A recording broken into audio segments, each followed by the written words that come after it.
The girl's mother forcibly sends her away for an exorcism. However, the master and apprentice repeatedly abuse her. Unable to bear the humiliation, she cuts off her long hair that she has kept for many years. She ends her own life by falling. Ironically, after her death, the charlatan fears retribution and manipulates the mother to remove her remains. Then, they bury her remains, body, and belongings from when she was alive separately in 3 places for eternal sealing. Ultimately, this leads to a local haunted house tragedy that people dread to speak of. And this is a terrifying masterpiece adapted from Jiayi County's true folk horror tales. Next, I leads everyone to dissect the dark undercurrents of humanity in this soul-sealing evil plot. The story takes place more than 10 years after the girl perished. Xiaoqi and her senior come to the swimming pool to practice. Learning that she has a tan line on her neck, she disregards grandmother's advice and takes off the amule she has worn for many years. Little does she know that this decision directly exposes her completely to danger. As soon as she starts practicing her movements, her entire body suddenly sinks into the water. Aji wants to save her, but as soon as he dives underwater, he sees a figure. He sees a terrifying scene of something tightly pulling Xiaoqi's leg, which scares him so much that he quickly surfaces. He barely manages to suppress his fear. Xiaoqi is already rescued by others and brought ashore.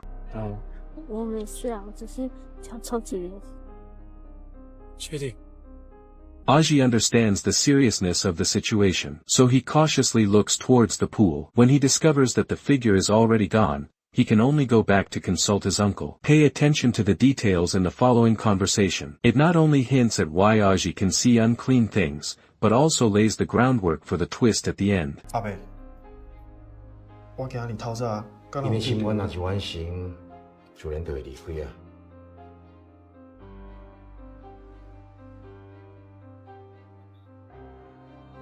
一条手链啊，互你挂咧。 这条手链啊，对我几多年啊？你妈妈过身之前有甲我交代，爱我照顾你。咱家族内底啊，就讲你甲我遗传着这种特殊的体质。阿姊啊，会敢帮助别人，嘛是一种福气。 Aji hears this and becomes even more certain of his thoughts. At the same time, Xiaoqi follows her mother and grandmother to the He family ancestral graves to pay respects. However, she accidentally falls to the ground because she is texting Aji. 小琪啊，你唔好后白走啦，安尼去刷掉呢？你要撒早就撒了，啊，你是听啥后白讲哈？就你呀。Grandmother sees this and stops talking nonsense, going straight to the ancestral graves to pay respects. Unexpectedly, Xiaoqi's resentment is drawn, and she becomes dazed, walking towards the depths of the bamboo forest, eventually stopping in front of a gloomy, old stone shrine.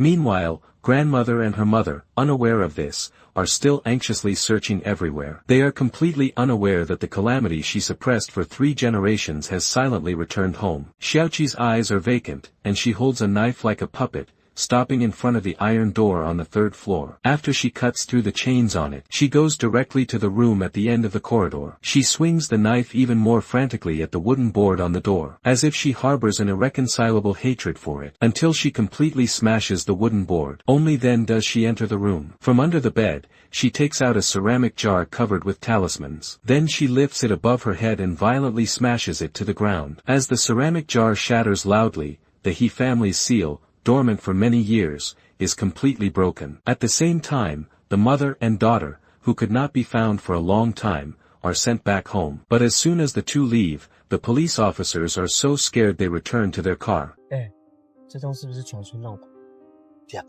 Points out that in the following conversation, the expressions of the mother and daughter hint at Xingxi's true identity. 小琪，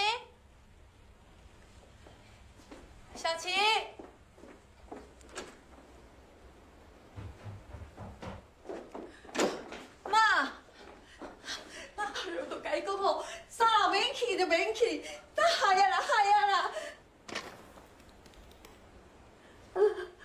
哎呦，定定我卡袂通。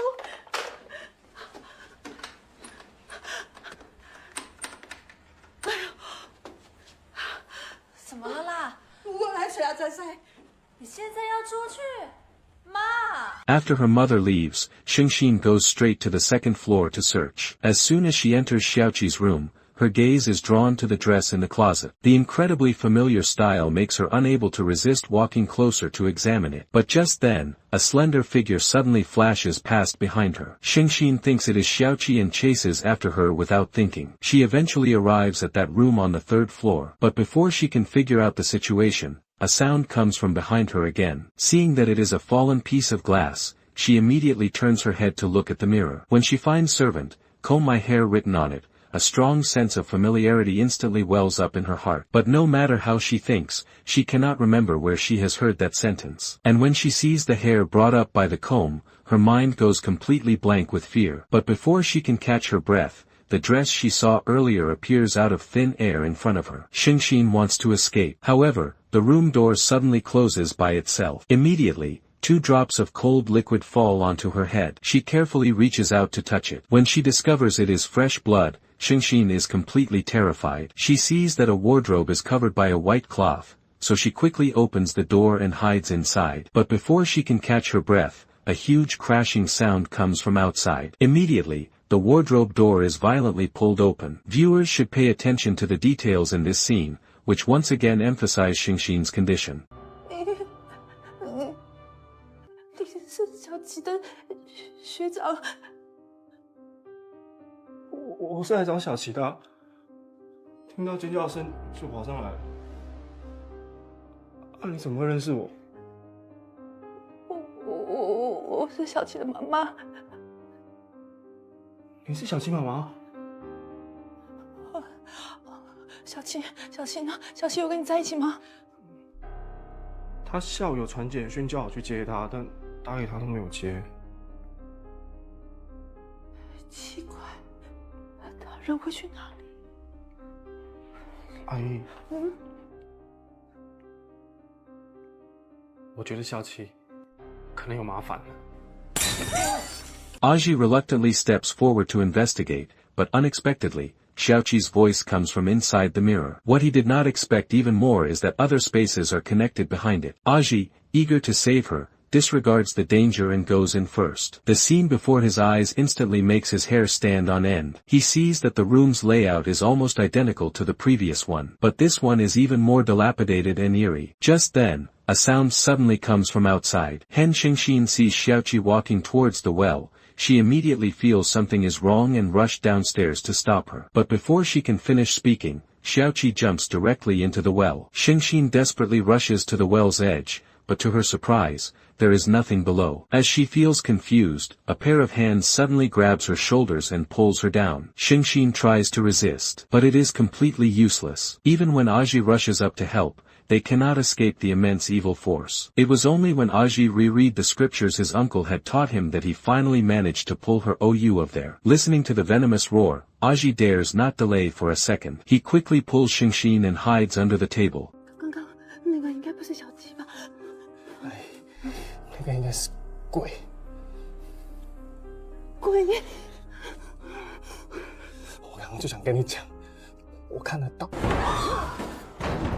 Xingxin sees that hiding is useless and simply gives up. She hysterically questions her surroundings. Just at this moment, Aji has a new discovery. When he sees that all the faces of the statues are gone, he feels uneasy and wants to leave. Unexpectedly, Xingxin walks upstairs without looking back. What Aji does not expect is that the time here is stuck more than 10 years ago. Meanwhile, Xingxin finally finds her daughter in the room on the 3rd floor. But before she can celebrate, Xiaoqi pulls out scissors and stabs her neck.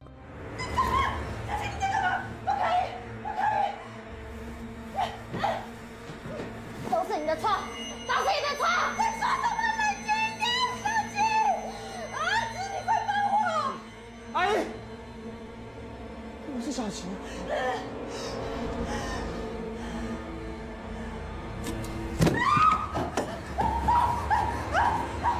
Aji does not care to comfort Xingxin and rushes towards the mirror. But the connecting passage is already completely closed. Just as he is at a loss, outside, sounds are heard again. Looking at her mother and the workers sealing the well entrance, and the ceramic jar in Tian Kai and his apprentice's arms, Xingxin feels a strong sense of familiarity welling up inside her again. But she still cannot remember anything. As the three figures disappear, Mrs. He's voice is heard again. When the two return to the room, the mirror has returned to its original state, and through the glass, they can still see the scene of the original room. They see the now elderly Tian Kai squatting on the ground. They learn from the two that the seal has been completely broken. Xiaoqi's current situation is very dangerous. Then, Mrs. He follows the instructions and takes out the photo from under the bed. After writing the spell on the back, Tian Kai immediately places it flat on the ground. Looking at the face that is exactly like her own, Xingxin's long-sealed memories instantly flood her mind. 30 years ago, she has a twin sister who looks exactly like her, and both of them like a man from the village. But because he prefers Dexin more, she becomes jealous and even distances herself from her younger sister. Unaware of this, Dexin always seeks her out before every date. She says the sentence written on the mirror, asking the servant to help her comb her hair. However, a later accident completely changes everything. Their father perishes by gunshot at home. The mother worries that evil spirits are at work, so she takes her eldest son to see a geomancer. However, she is told that her eldest son is destined to have a water calamity. Any place connected to water must be avoided, or he will not live past 15 years old. Because the father's death is too strange, the mother deeply believes the master's words, even to the point of madness. Even accidentally touching her older brother results in scolding and beating from the mother. But even with such protection, her eldest brother still accidentally falls into the river and drowns on the spot while helping Xingxin pick up her shoe. Seeing the mother almost collapsing, Xingxin immediately snatches the shoe and pushes all the blame onto her younger sister. Dexin wants to explain, but the mother does not give her a chance. The mother publicly scolds her, calling her the bane of the entire family. Then she imprisons her in that room on the 3rd floor. 不要生气啦，不是说好姐妹和乐一辈子的吗？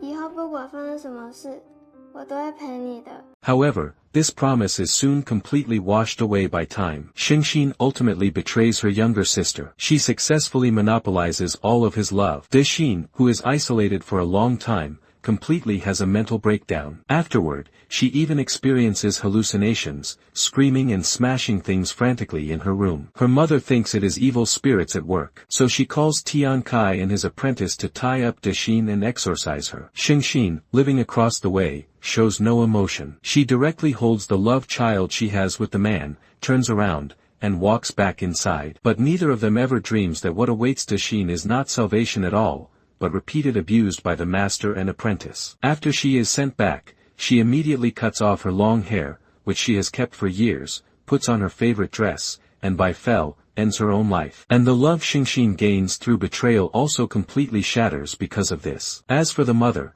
she believes Tiansai's evil theories, personally removed Dexin's remains, and then her body. And her personal belongings are buried in 3 separate places for eternal sealing. Thinking of this, Xingxin instantly guesses the general situation. But before she can think of a countermeasure, the woman starts slapping the photo. Meanwhile, the room on this side of the mirror also begins to shake violently. Immediately after, Xiaoqi slowly crawls out. 小琪，是越小气，继续打。我的心。卡给呢？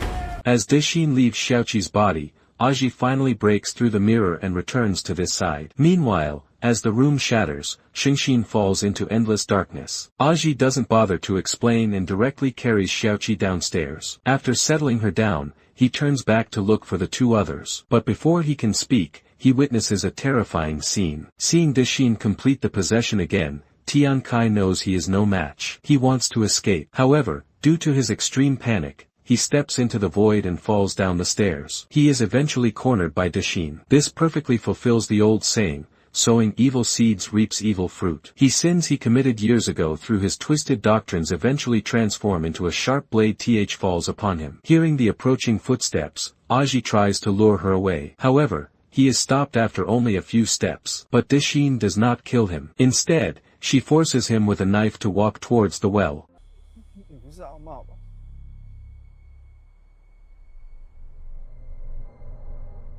When he sees the woman's wrist cut open, Aji instantly understands Dashin's intention. He immediately uses an axe to destroy the cover. As loud chopping sounds echo, Xingxin finally wakes up. She finds herself trapped inside the well of the mirror dimension. Meanwhile, Aji climbs down the rope to the bottom of the dark well. He digs out the cloth bag that has been sealed for over 10 years. However, to his surprise, Dashin wants him to open it himself. When he discovers a skull inside, Aji recoils in fear. But he cannot even recover. Dashin's memories surface in his mind. What he never expects is, Xingxin's time of death far exceeds imagination. Back then, after Dashin fell to her death, Xingxin, completely consumed by guilt, finally argues with her ignorant mother. Unexpectedly, she steps on mud, slips, falls into the well, and dies instantly. However, because she cannot let go of baby Xiaoqi, her spirit remains in the home. She accompanies the grandmother and granddaughter day after day, never realizing she is already a lone spirit. She also does not realize that besides Aji, no one else can see her. After learning the whole story, the fear in Aji's heart is instantly replaced by sympathy. Meanwhile, Dashin controls her mother's body and frantically kowtows to her own skull. Aji worries that he will die from this. But no matter how he tries to persuade her, Dashin refuses to stop. Even Xiaoqi is violently pushed away. Recalling what his uncle said earlier, Aji instantly understands that Dashin has an unfulfilled wish. What he never expects is, the other party's wish is to be buried with Xingxin. As the obsession and guilt between the two sisters completely reconcile, the He family mansion finally briefly returns to peace. Although the wife saves her life, she is arrested and imprisoned for killing Tian Kai. As for Xiaoqi, with the help of Aji and his nephew, she buries the two sisters together. Then she goes straight to the prison. What she does not expect is that grandmother now becomes delirious and starts talking nonsense. What surprises her even more is that the He family's tragedy originates from a betrayal. 30 years ago, Mrs. He discovers her husband is having an affair with the maid. To completely sever their illicit relationship, she directly throws her into a well, where she succumbs to drowning. This thereby attracts endless revenge that wipes out the family. Our husband's suicide by gunshot, the man's drowning in the river, the black spots on Dashin's face, and mud Xingxin steps on are all the maid's doing. After learning the secret grandmother hides for many years, Xiaoqi and Aji find the master from back then. 迄时阵我有甲伊讲啦，恁妈妈参恁阿舅拢有犯水管啦，结果因拢无想过啦。有一点你要注意啦。唔通去住伫较早迄间厝啦，迄间厝同款是无清气啦。恁妈妈是犯水管啦，你是火管啦，所以你下摆用火时阵爱较注意的啦。As Xiaoqi completely moves out of the He family mansion, the movie officially ends. But the terrifying shadow never dissipates. Finally, I briefly talks about why Dashin does not directly attack Xingxin, but instead leads her into the mirror space. Actually, the answer is hidden in the sisters' conversation. One sentence is that the servant combs her hair. The other sentence is what Xingxin said, that sisters are happy for a lifetime. Throughout the entire film, Dashin never lays a deadly hand on her family. What she wants from beginning to end is that unacknowledged debt. Therefore, she uses this method to make Xingxin, who is in double self-deception, see the truth. It confronts the forgotten sins. It ultimately fulfills the sisters' desire to be together forever. This is precisely the most touching warmth and compassion in the film. Ultimately, what chills one's spine the most in the He family mansion is never the menacing ghosts and specters, but rather the prejudice of close relatives, human selfishness, and the man-eating feudal ignorance. The so-called soul-sealing talismans can never contain the resentment of the deceased souls, they can only trap the sins committed by the living. In the film, this pair of ill-fated sisters finds a reconciled ending. But in reality, in this old mansion, which remains Taiwan's #1 most haunted house to this day, the darkness not captured by the camera and the lives devoured by feudal ignorance are far more spine-chilling than the story in the film. Alright, today's content ends here. See you again.